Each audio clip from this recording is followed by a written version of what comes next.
5. Nessa aula nós vamos tratar de funções lógicas. Entretanto, antes da gente começar a ver funções lógicas, a gente precisa ver sobre operadores, os operadores lógicos. Se você não sabe o que é um operador, você sabe já que para somar você usa os sinaizinhos de mais, menos, a barra de divisão, o chapeuzinho para potenciação, e isso são operadores matemáticos.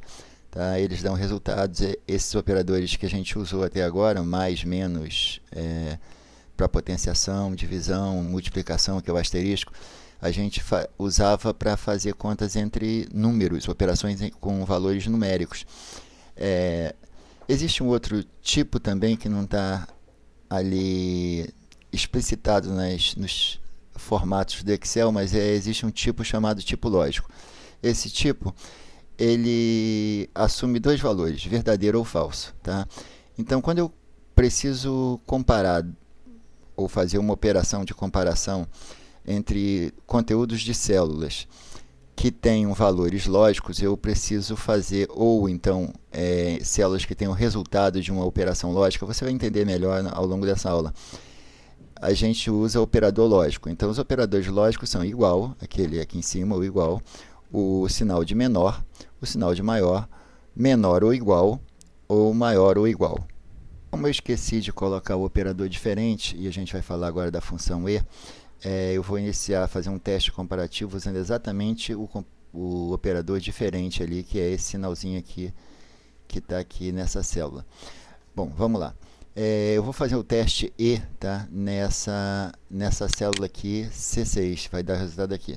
Eu vou usar então a função E, colocar aqui E, e você vai entender. Eu vou escolher lá a função lógica, tá? E vou pedir. Eu vou dar para ele dois testes lógicos na realidade. Eu vou pedir para ele primeiro comparar se o conteúdo dessa célula é diferente de 1.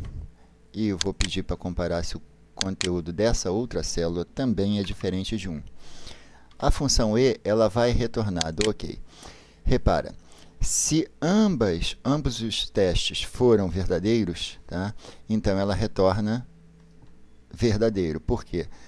O conteúdo daqui é diferente de 1 e o conteúdo daqui é diferente de 1 também. Agora, se eu mudo aqui para 1, repara, agora ela está retornando falso, porque ela só retorna verdadeiro se todos os testes derem como resultado verdadeiro.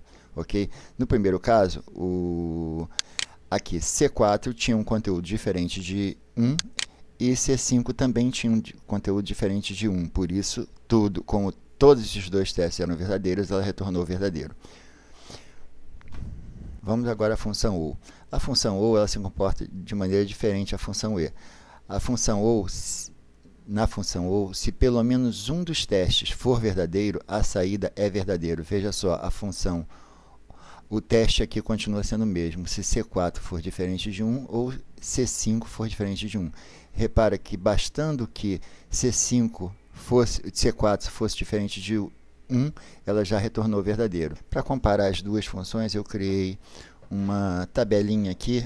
Na verdade, basta a gente copiar o que a gente tinha para a função OU, selecionar todo o range e copiar para o lado, da coluna C para a coluna D.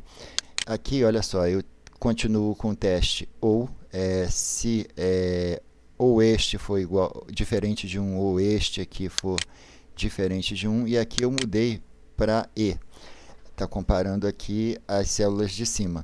Tá? Repara que na função OU, eu precisava que apenas um dos conteúdos aqui acima fossem diferentes de 1.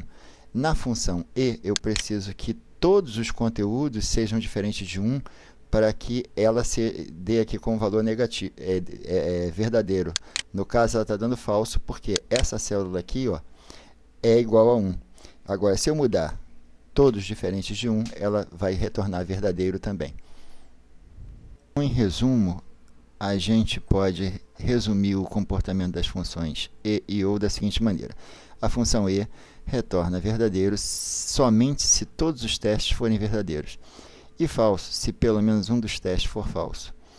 A função ou já retorna verdadeiro se ao menos um dos testes for verdadeiro, e falso se todos os testes forem falsos.